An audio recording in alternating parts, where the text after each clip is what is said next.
Hello friends, welcome to கில்லி கிரிஷ். இன்றைக்கி நம்ம வீட்டு குட்டீஸ்களுக்கு பிடிச்ச மாதிரி கால்சியம், அயன், புரோட்டீன், மினரல்ஸ் எல்லாம் சேர்ந்த ஒரு உருண்டை எப்படி செய்யலாங்கிறத இந்த வீடியோவில் பார்க்கலாம் வாங்க. இதை ரொம்ப சிம்பிளாக ஈஸியாக செஞ்சிடலாம். நாம் குழந்தைங்களுக்கும் ரொம்ப பிடிக்கும். நல்ல சத்தான உருண்டையும் கூட.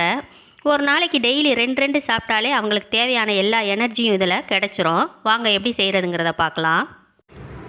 ஹலோ ஃப்ரெண்ட்ஸ், 1/2 கிலோ நிலக்கல்லையை வறுத்து தோல் உரித்து அதை நல்லா பவுடர் பண்ணிவிட்டு, எள்ளு 200 கிராம் அதையும் வறுத்து கொஞ்சம் சூடு பொறுக்க வறுத்து அதையும் நல்லா பவுடர் பண்ணி வச்சாச்சு. இந்த இருக்குது.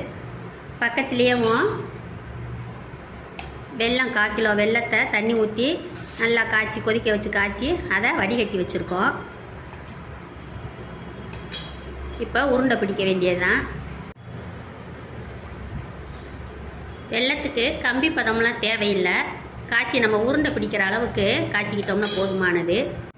இந்த எள்ளு உருண்டையில் நம்ம எள்ளு, வெல்லம், நிலக்கடலை எல்லாம் சேர்க்கறதுனால நம்ம உடம்புக்கு தேவையான அயன், கால்சியம், மினரல்ஸ், விட்டமின்ஸ் எல்லாமே கிடைக்கிது. அதனால் டெய்லி குழந்தைகளுக்கு 2 உருண்டை, காலையில் 1 சாயங்காலம் 1 கொடுத்தா போதும். நல்ல எலும்பு வலுவாகும், உடல் வளர்ச்சியும் நல்ல சீராக இருக்கும், உடம்புக்கு ரொம்ப நல்லது. மொத்தம் 35 உருண்டை வந்துச்சு. ஒரு உருண்டை 10 ரூபான்னு கணக்கு வச்சோம்னாலும் 350 ரூபா ஆச்சு. நம்மளுக்கு செலவு மொத்தமே 200 ரூபா தான். கடையில் வாங்கினோம்னா என்னென்ன கெமிக்கல்லாம் கலந்துருப்பாங்க, சுத்தமாக சுகாதாரமாக இருக்காது. நம்ம வீட்டிலையே செய்யும்போது நல்ல டேஸ்ட்டாகவும் செய்யலாம், சுவையாக சுத்தமாகவும் இருக்கும், ஆரோக்கியமான உணவாகவும் இருக்கும். நாம் அதனால் வீட்டில் செஞ்சே சாப்பிட்லாம். நம்ம இப்படி ஒரு ஏர்டைட் கண்டெய்னரில் போட்டு வச்சுக்கிட்டோம்னா நமக்கு எப்போ தேவையோ அப்போ எடுத்து சாப்பிட்டுக்கலாம்.